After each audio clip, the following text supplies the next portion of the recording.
ৰাস্তাটো হৈ আমি খুবেই দুখিত আমাৰ নাজিৰাবাসী ৰাইজ। এই পথটোৱে একমাত্ৰ পথ যিটো নাজিৰা টাউনৰ পৰা যিটো জয়সাগৰ মেডিকেললৈ যোৱা একমাত্ৰ পথ এইটো।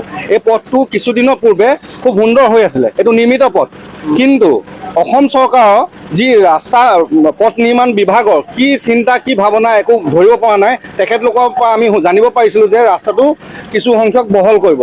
বহল কৰাৰ নামত ঠিকাদাৰ হৈছে শিমলুগুৰি অঞ্চলৰ বিনোদ বৰগোহাঁয়ে।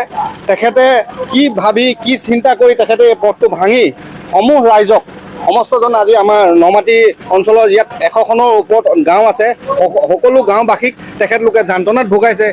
এই ৰাস্তাটোৱে হৈছে একমাত্ৰ ৰাস্তা। ইয়াতে আমাৰ যিসকল ছাত্ৰ ছাত্ৰী আছে সেই ছাত্ৰ ছাত্ৰীসকল স্কুললৈ যাব নোৱাৰা হৈছে।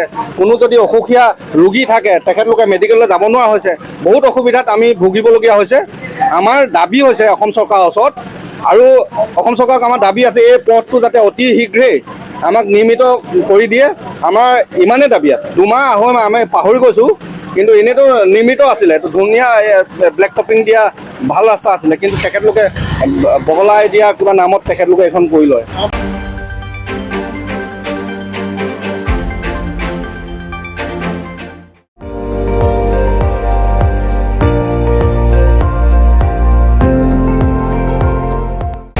আপুনি চাই আছে ND24, সৰ্বশ্ৰেষ্ঠ নহয় সৰ্বোত্তমৰ দৌৰত।